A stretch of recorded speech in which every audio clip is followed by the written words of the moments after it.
15 ఏళ్ల తర్వాత 2012లో ఇంగ్లీష్ సినిమాతో రీఎంట్రీ ఇచ్చిన శ్రీదేవి తెలుగులో కూడా ఏర్పడిన ఈ లోటును తీర్చుతుందా? మౌనమునీంద్రుడు రాఘవేంద్రరావు రిక్వెస్ట్ ని ఈ అతిలోక సుందరి తీర్చుతుందా? ఇప్పుడు ఇదే ఫిల్మ్ నగర్ లో హాట్ టాపిక్.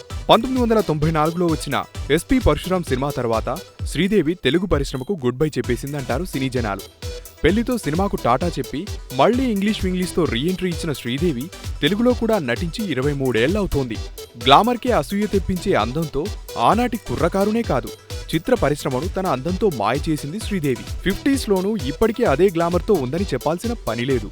అందుకే గ్లామరస్ దర్శకుడు రాఘవేంద్రరావు తన స్టేటస్ ని పక్కన పెట్టేసి నోరు విడిచి నాతో ఒక్క సినిమా చేయవా అంటూ అడిగేశాడు. సురేష్ బాబు సమర్పణలో కోనా వెంకట్ అందించే కథతో బోనీ కపూర్ నిర్మాణంలో సినిమా తీస్తానని పబ్లిక్ గా ఆఫర్ ఇచ్చాడు. అన్నీ చెప్పాడు, కానీ హీరో కూడా చెప్పి ఉంటే బాగుండేదని ఫిల్మ్ నగర్ లో సెటైర్లు వినిపిస్తున్నాయి. లేదంటే అందాల మమ్మీకే హీరోని సెలెక్ట్ చేసుకునే ఛాన్స్ ఇచ్చి ఉంటే బాగుండేదని సలహా ఇస్తున్నారు. ఇప్పటి వరకు చిరంజీవి, నాగార్జున, వెంకటేష్ల సరసన శ్రీదేవి హీరోయిన్ గా నటించింది. కానీ బాలయ్యతో మాత్రం అమ్మడు నటించలేదు. ఇప్పుడు ఆ లోటును రాఘవేంద్రరావు తీర్చాలని నందమూరి అభిమానులు కోరుకుంటున్నారట. మరి రాఘవేంద్రుని కోరికను గ్లామర్ మామ్ తీర్చుతుందా లేదా అన్నది ఆమె నిర్ణయంపైనే ఆధారపడి ఉంది.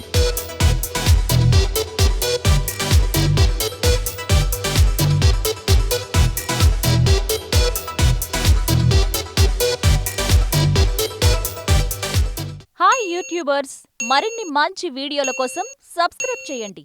దాంతోపాటే బెల్ ఐకాన్ పై క్లిక్ చేయండి.